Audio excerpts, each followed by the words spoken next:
The first rule of survival: never underestimate a threat you don't understand. The alarm screamed through the USS Theodore Roosevelt's Combat Information Center like a banshee announcing the apocalypse. Captain Sarah Mitchell's coffee mug shattered against the steel deck as the ship lurched violently to starboard, her 100,000-ton nuclear-powered behemoth groaning under forces that defied physics. Contact bearing 270, range unknown. It's the size of Manhattan. Petty Officer Rodriguez's voice cracked as he stared at his radar display, sweat beading on his forehead despite the air conditioning. The signature was impossible. 3 kilometers wide, descending from space at Mach 15, decelerating in ways that violated every law of aerodynamics known to science. Captain Mitchell's blood turned to ice water as she watched the impossible unfold on her screens. In 30 years of naval service, through the Gulf Wars, the Pacific tensions, and countless classified operations, she'd never seen anything like it. Her hands trembled as she gripped the command rail. All stations, battle stations. Get me Packham on the horn now. The ship's claxons wailed as 5,000 sailors scrambled to combat positions. But deep in her gut, Mitchell knew their weapons would be useless against whatever was coming. The electromagnetic readings were off the charts, energy signatures that made their nuclear reactors look like birthday candles. But 8,000 miles away in the Arctic Ocean, the impossible was already happening, and the world was about to change forever. The craft descended through Earth's atmosphere like a controlled meteor, its hull burning with an otherworldly phosphorescence that painted the Arctic sky in colors that had no name. Purples that hurt to look at, greens that whispered secrets to the mind. Seismic stations from Greenland to Siberia recorded the impact. Magnitude 4.2, centered at coordinates that should have been empty ocean. But the readings made no sense. The objects seemed to be absorbing the shock waves, feeding on the planet's own energy. Dr. Elena Vasquez, monitoring the seismic data from her station in Reykjavik, felt her breath catch in her throat. "This is impossible," she whispered to her colleague, Dr. James Morrison. "The energy signature, it's not just impacting. It's resonating with Earth's magnetic field, like it's trying to sync with something." "Sync with what?" Morrison asked, but his question was answered by a low, thrumming sound that seemed to emanate from the ground itself. A frequency so deep it made their bones vibrate. In the depths of NORAD's Cheyenne Mountain Fortress, 4-star General Marcus Webb stood before a wall of monitors displaying the impossible. The object that had appeared on every radar system on Earth defied explanation, and worse, it defied targeting.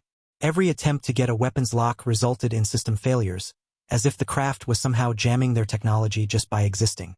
"Sir, we've lost contact with Thule Air Base," reported Colonel Jennifer Hayes, her usually steady voice betraying the first hints of panic that was spreading through the command center like wildfire. "Last transmission mentioned geometric interference patterns before communications went dark. Sir." Their last words were, "The shadows are moving." General Webb's weathered face remained stone cold, but his mind raced through scenarios that belonged in science fiction novels. 40 years in the Air Force had taught him to expect the unexpected: Soviet surprises, Chinese stealth technology, terrorist innovations, but this shattered every paradigm. This was beyond human capability. "Get me the president. Then get me Moscow, Beijing, and London on the emergency channels. And Colonel, activate Protocol Omega." Hayes paled.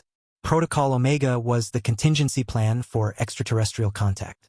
It had been theoretical, until now, but the world was already fracturing along fault lines that had been building for months. 5 days before the Arctic visitor arrived, Admiral Chun Weiming had watched the largest military operation in Chinese history unfold across the Taiwan Strait like a deadly ballet choreographed by madmen. Operation Sacred Dragon. 200,000 PLA troops crossing the narrow waters in the most audacious gamble since D-Day. Their invasion craft cutting through morning mist like sharks sensing blood. "Admiral, American 7th Fleet is responding faster than projected," reported Captain Lu Zhang, monitoring satellite intelligence feeds that showed the awesome power of the U.S. Pacific Fleet converging on their position. USS Gerald Ford and USS Ronald Reagan battle groups are approaching from the east. Estimated time to engagement: 4 hours. Admiral Chun felt the weight of history on his shoulders. This wasn't just about Taiwan. This was about whether China would be a regional power or the next global hegemon. President Elizabeth Warren had honored America's commitment to Taiwan despite the astronomical risks, knowing that backing down would signal the end of American dominance in the Pacific. The world balanced on the edge of global war, with nuclear submarines prowling like apex predators beneath the waves. Simultaneously, 6,000 miles away, General Dmitry Kozlov studied tactical displays in his underground bunker as Russian forces under General Pavel Mikhailov shattered Ukrainian defenses near Zaporizhia like a hammer through glass. Without American military aid, now diverted to the Pacific theater, European allies struggled to provide adequate weapons.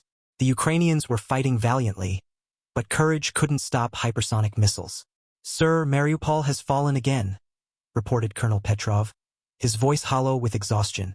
They'd been fighting this war for over a decade, and the end seemed further away than ever. The 58th Combined Arms Army is regrouping for a final push toward Kiev. Intelligence suggests they'll reach the capital within 72 hours. Two superpowers locked in deadly embrace while a third ground toward victory in Eastern Europe. Nuclear weapons sat in their silos like coiled serpents, waiting for the order that would end civilization. The stage was set for global catastrophe until something else entirely crashed the party. The first attack came from desperation rather than strategy.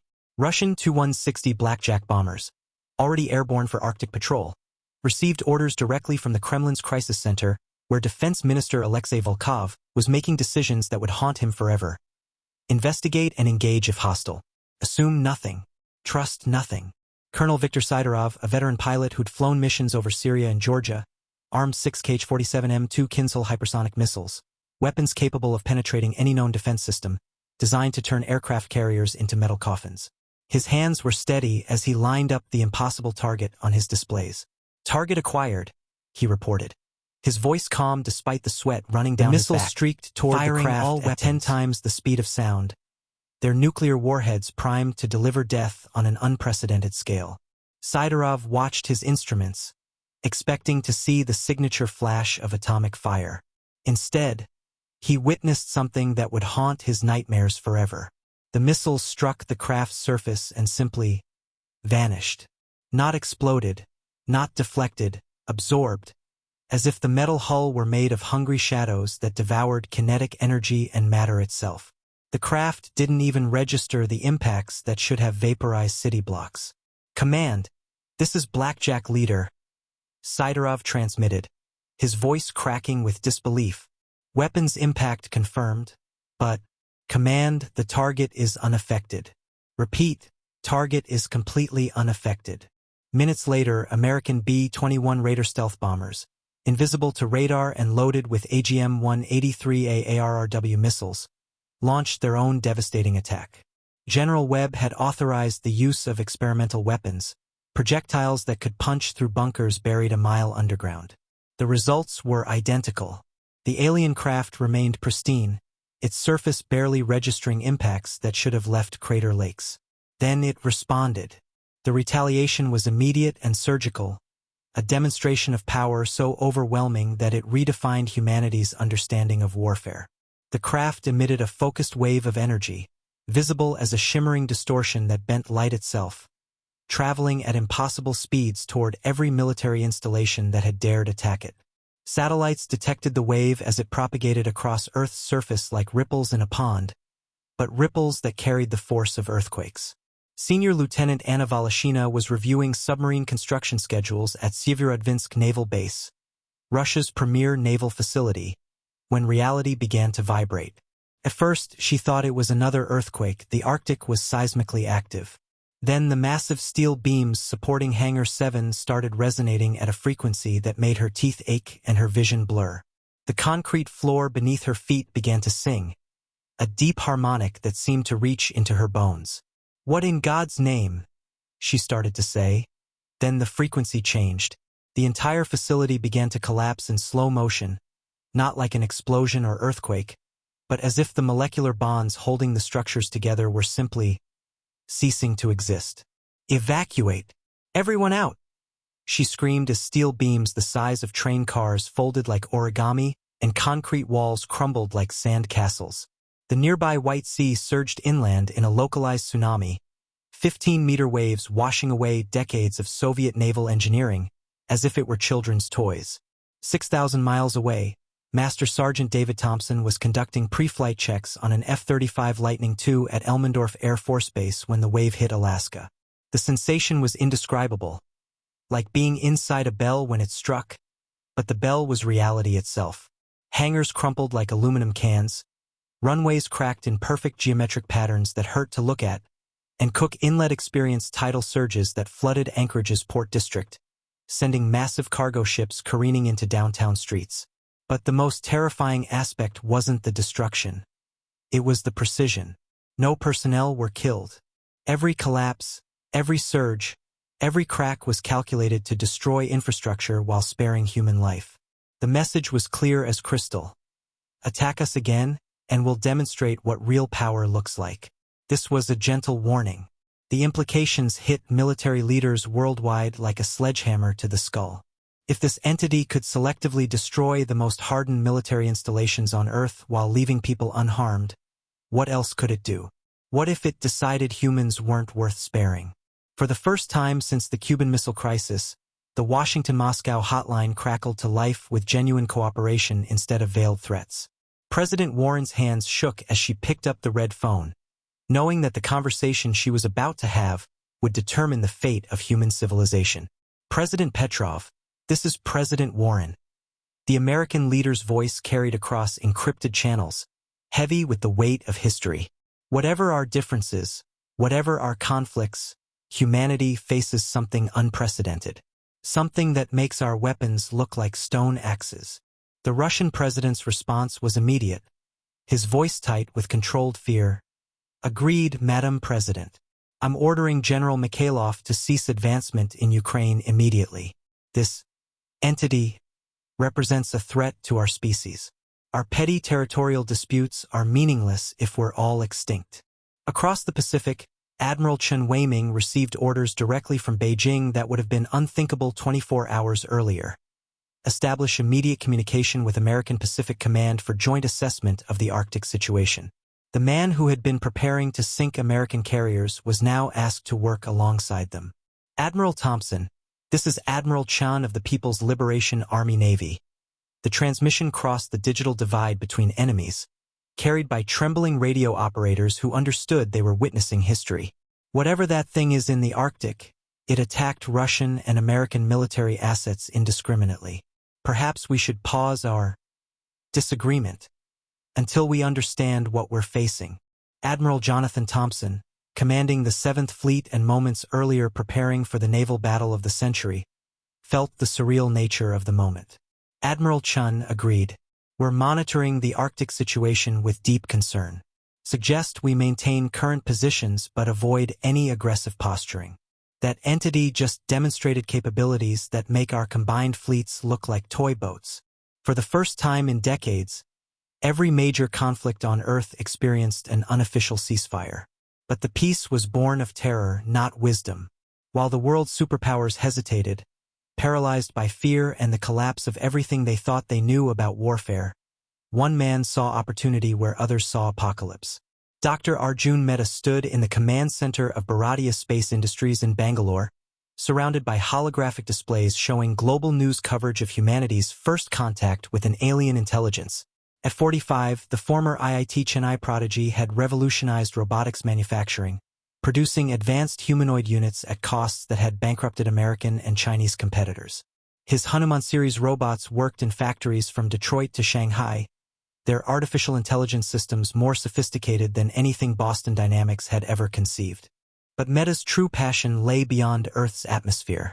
While other nations had focused on military dominance, he had quietly built a space-based infrastructure that dwarfed NASA's capabilities. And now, watching the world's superpowers cower before the Arctic visitor, he felt destiny calling. "Sir, Prime Minister Krishnamurti's office is calling," announced his chief aide, Dr. Priya Sharma, her voice cutting through the controlled chaos of mission planning. Around them, engineers and scientists worked with desperate intensity, converting lunar exploration technology for Arctic reconnaissance. Prime Minister Rajesh Krishnamurti's urgency was palpable through the encrypted connection. "Arjun, the world is paralyzed by this Arctic situation. The Americans are terrified, the Russians are in chaos, the Chinese are retreating from Taiwan. India has the technological capability to investigate what others cannot. Our space program, your robotics, we need to lead when others follow. Prime Minister, our Chandrayaan-7 mission established lunar South Pole operations last year. We have deep space capabilities and AI systems that surpass anything the superpowers possess. But we need extraordinary resources for Arctic deployment. And sir, we need to be prepared for the consequences of success. The cabinet has approved emergency funding of 500 billion Indian rupees. Whatever you need, this is India's moment to demonstrate that wisdom and technology triumph over brute force.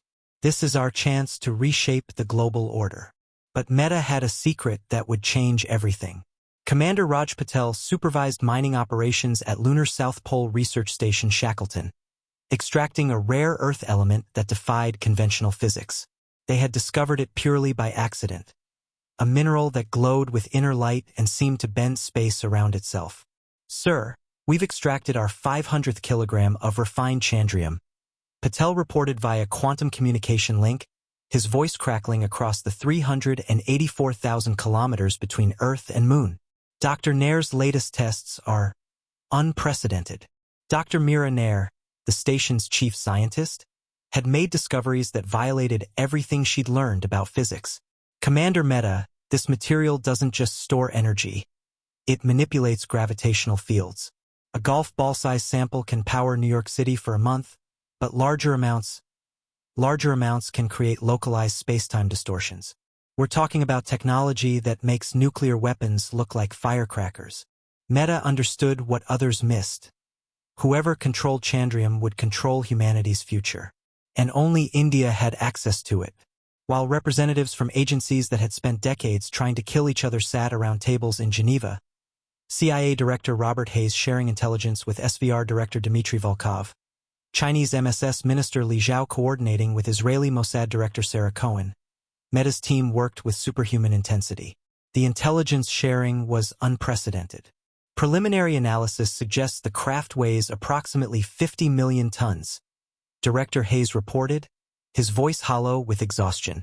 It's partially submerged in Arctic ice, creating gravitational anomalies that our satellites can detect from orbit. But here's what terrifies me. It's not just sitting there. The scanning. Every frequency, every satellite, every communication. It's learning about us. Director Volkov added Russian deep ice radar data with shaking hands. Internal structures suggest habitation areas, possibly multiple decks. We're detecting energy signatures that dwarf our most powerful reactors. But the truly disturbing part is that it's growing. The craft is somehow drawing energy from Earth's magnetic field and expanding its internal structure. The question, interrupted Director Cohen, her Mossad training keeping her voice steady despite the implications, is whether it's reconnaissance, invasion, or something we can't even imagine, and whether we have any chance of survival if it decides we're a threat. The Indian spacecraft Vikram 3 approached the alien craft with mechanical precision, its advanced AI systems recording every detail. While Russian submarines and American stealth aircraft maintained cautious distances of hundreds of kilometers, Mehta's Hanuman robots prepared for humanity's first attempt at peaceful contact. Dr. Sharma monitored the approach from mission control, her heart racing as they entered the creature's influence zone. Sir, we're detecting massive gravitational distortions around the craft. It's like approaching a black hole, but controlled, focused. Our robot is experiencing time dilation effects. The breakthrough came when the Hanuman robot began transmitting prime number sequences, followed by mathematical constants and basic geometric proofs. For 17 agonizing minutes, there was no response. Then the alien craft's surface began displaying complex geometric patterns that pulsed with bioluminescent light, patterns that seemed to bypass the eyes and speak directly to the mind. "My God!" whispered Dr. Sharma from Mission Control, tears streaming down her face as she witnessed humanity's first conversation with an alien intelligence. They're responding. The patterns, they're not just mathematics. They're teaching us their language, their way of thinking. They're beautiful. Over the following 72 hours, as the world held its breath, a primitive but functional communication protocol emerged. The visitors identified themselves as the vanguard of the Cosmic Federation, advanced scouts from a galactic civilization that had been watching human development for millennia. Their message was terrifying in its simplicity. Humanity was being tested. The constant warfare, the environmental destruction, the nuclear weapons pointed at each other, All of it was being evaluated by intelligences that saw civilizations rise and fall like waves on a beach. Unity and peaceful cooperation would bring technological advancement and citizenship in a galactic community of thousands of species. Continued warfare would result in quarantine, or if humanity proved too dangerous, elimination. But Mehta heard something else in that message, an opportunity that would make him the most powerful human who had ever lived. The transformation happened with breathtaking speed. International media crowned him the bridge builder and humanity's voice to the stars. The Bharatiya Janata Party leadership, recognizing seismic shifts in public opinion and the collapse of American and Chinese influence, invited him into politics. What the world didn't realize was that Mehta had been preparing for this moment for years. Using Chandrium technology derived from lunar mining operations, he had secretly developed weapons systems that made nuclear arsenals obsolete. Gravitational field manipulators that could disable any satellite, crush any submarine, or turn the most advanced aircraft into falling metal. Traditional concepts of military power had become obsolete overnight, but only Mehta possessed the replacement. By the end of 2030, he was Prime Minister of India. By 2031, he commanded the most advanced military force in human history. The demonstration that changed everything came on a sunny June morning in 2031.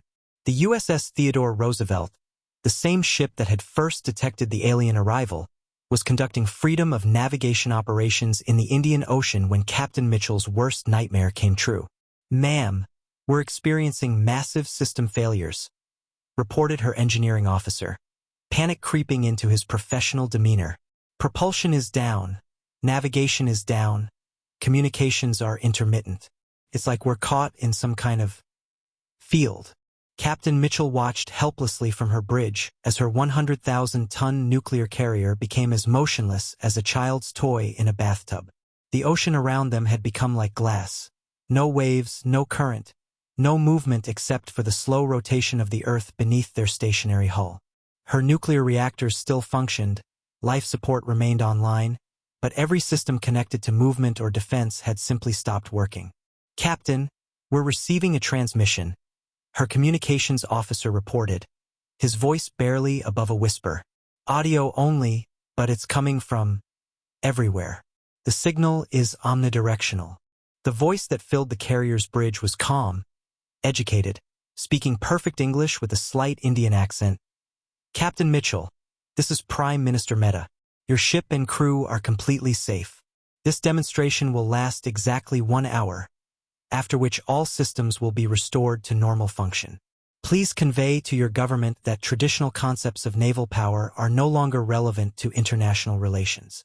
For 60 excruciating minutes, the most powerful warship ever built sat motionless while Indian satellites broadcast the humiliation to the entire world. No damage, no casualties, just complete neutralization of American military supremacy demonstrated with almost casual ease.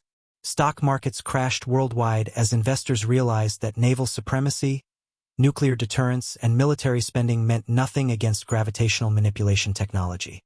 The Bombay Stock Exchange, conversely, reached historic highs as international capital fled toward the new hegemon like water flowing downhill. President Warren convened emergency sessions with allied leaders, but they all faced the same sobering reality. Humanity's traditional powers had been surpassed by a nation they'd previously considered a developing economy.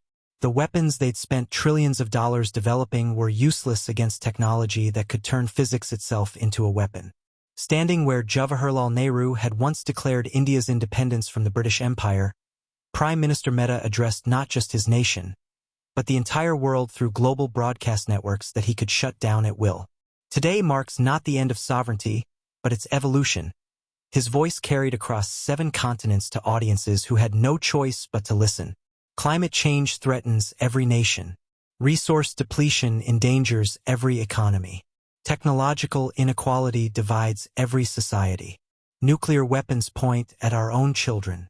These challenges require unified response, global governance through advanced technology and enlightened leadership. The speech introduced the Vishwa Raj world rule, administered through technological supremacy rather than military conquest. Join us voluntarily, Mehta continued, his words carrying the weight of gravitational fields that could crush mountains, and access unlimited clean energy, advanced medical technology, automated manufacturing, and space-based resources that will make every human prosperous. Choose isolation, and watch your civilizations wither while others ascend to the stars. The choice is yours, but the timeline is not. You have 6 months to decide. Representatives from 147 nations gathered in Mumbai for humanity's most consequential political conference. Brazil's President Maria Santos announced South America's entry into the Vishwa Raj economic zone, understanding that resistance meant being left behind in a Stone Age world, while others explored the galaxy.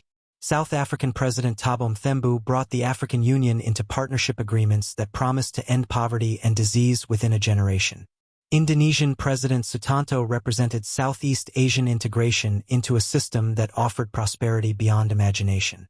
Behind diplomatic language lay technological reality, compliance or irrelevance. President Warren faced the most difficult decision in American history.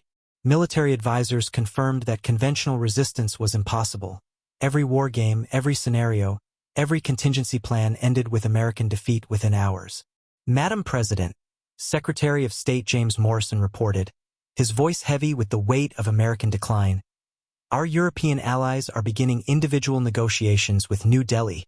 The NATO alliance is fracturing under technological pressure we can't match and can't counter." Options? Warren asked grimly, knowing the answer but needing to hear it spoken.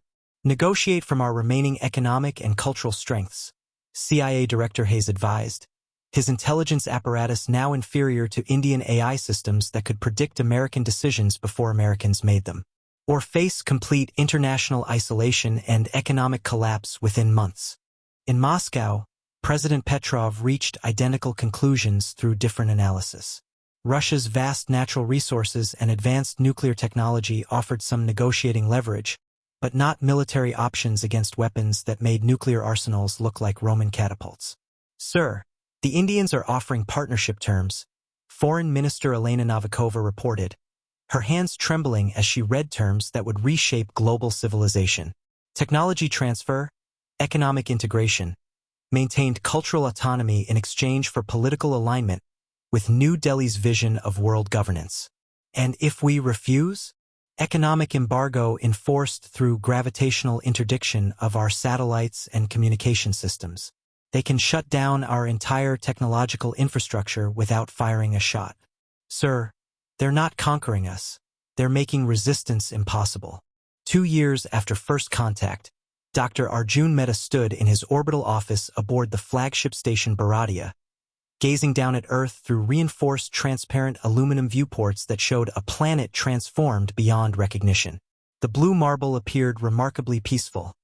No contrails from military aircraft, no naval battle groups prowling the oceans, no missile silos preparing for launch. The age of warfare between nations had ended not through wisdom, but through obsolescence. 90% of Earth's nations had joined the Vishwa Raj through negotiated partnership rather than conquest. Advanced Chandrium technology provided unlimited clean energy, effectively ending resource conflicts that had driven human history for millennia. Automated manufacturing eliminated scarcity-based economics. Space-based agriculture fed populations without environmental destruction. Opposition remained, underground American networks that still believed in armed resistance, Chinese submarines that occasionally tested gravitational field defenses, European hackers who attempted cyber warfare against Indian quantum computers. But these were death throes of an obsolete paradigm, dangerous only to themselves. "Sir, incoming transmission from Proxima Centauri," his communications officer announced, her voice carrying across the bridge of humanity's first orbital command center. "The Cosmic Federation acknowledges humanity's successful planetary unification. We're approved for interstellar citizenship and advanced technology transfer." Mehta smiled as he thought about his journey from young entrepreneur to planetary leader. The aliens who had tested humanity couldn't have chosen a better catalyst for transformation. They had given Earth the tools for unification, the crisis that made cooperation essential and the technology that made resistance futile. Earth's first starship, powered by Chandrium and guided by artificial intelligence descendants of his original Hanuman robots, was already under construction in lunar orbit. Humanity would join the galactic community not as conquered subjects, but as technological equals led by the ancient wisdom of the subcontinent. But as he watched Earth rotate slowly beneath him, Mehta wondered if the price of unity had been worth the cost. Freedom, he realized, was a luxury that species could afford only before they faced the infinite darkness between stars. The cosmic test had been passed, but had humanity truly won, or had they simply traded one form of struggle for another? In the depths of space, other eyes watched Earth's transformation with interest. The Vanguard had reported successful integration, but the real test wasn't about peace or war. It was about whether humanity would remain human when given the power of gods. The man who had dreamed of touching the stars had given his species the keys to the galaxy. Whether that was salvation or damnation would be decided among the stars themselves. Power isn't taking what you want. Power is making others want what you're willing to give. Final entry, Personal Journal of Dr. Arjun Mehta. First Premier of the Vishwa Raj, Commander of Earth's Space Fleet.